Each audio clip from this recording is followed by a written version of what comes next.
Hello everyone, good morning. Welcome back to my channel. So झालेली आहे सकाळचे 5:30 वाजलेले आहेत आणि टिफिन बनवायला मी सुरुवात केलेली आहे. किती बोललं तरी कंटाळा येतो सकाळी उठायला, टिफिन बनवायला. पण आपले मम्मी वगैरे जे म्हणजे इतकं सातत्याने ते लोक हे सगळं करत आले आहेत. मला तर आठवत नाही कधी मम्मीने मला टिफिन नाही दिला आहे वगैरे. नेहमी कटाक्षाने ती टिफिन बनवायचीच.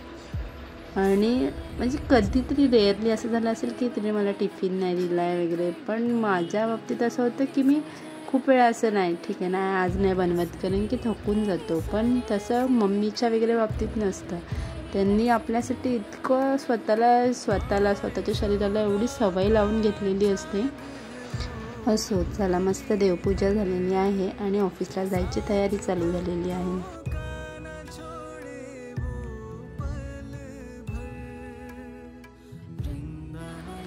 ऑफिस आवर्स कंप्लीट करून घरी येण्याचा आनंद काहीतरी वेगळाच असतो.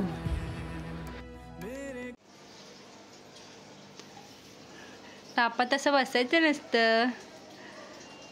आम्हाला कसं बोलतोस? तुम्हीच कशी आजारी पडता? बोल बोल आता बोल. मग आता काय घेऊन नाही तर काय बसल्यास? कसं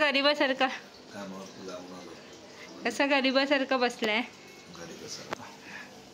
आणि घशातून आवाज निघत नव्हता मगाशी फोनवरती. बोल बोल, आम्हाला कसं बोलतोस? बोल बोल बोल. तुम्हीच कसे आजारी पडता, तुम्ही आजाराला घेऊन बसता. बोल आता. बरोबर आहे. मग जोरात बोल ना, नीट आवाज. 2च भाकऱ्या बनवायला एक्झॅक्ट 2 भाकऱ्यांचं पीठ काय मळलं जात नाही.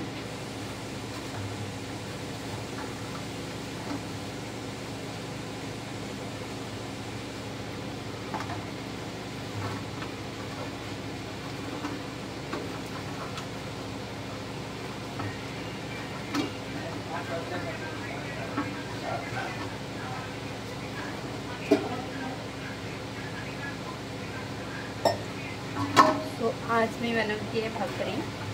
सकाळी चपाती आणि आता भाकरी. भाकऱ्या बनवायच्या तर असतात 2-3, पण शेवटी किती पण बनवायची तरी प्रोसेस तेवढीच असते.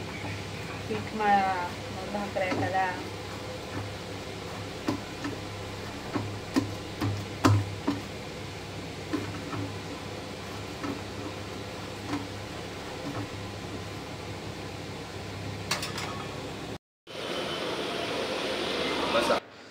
सो आम्ही इकडे आलेलो या शॉपमध्ये सिद्धांतला उडी बघायला.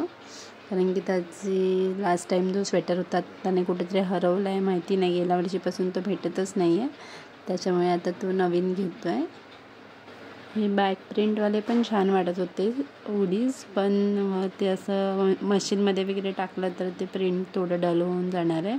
आणि स्वेटर कसं आपण सारखं तर नाही घेत, 2-3 वर्षातून एकदा घेतो. त्याच्यामुळे त्याला मी म्हटलं की बॅक प्रिंटमध्ये नको, असं प्लेनमध्ये घे की वॉशेबल, व्यवस्थित वॉश करता येतं, प्रिंटचं वगैरे टेन्शन नाही.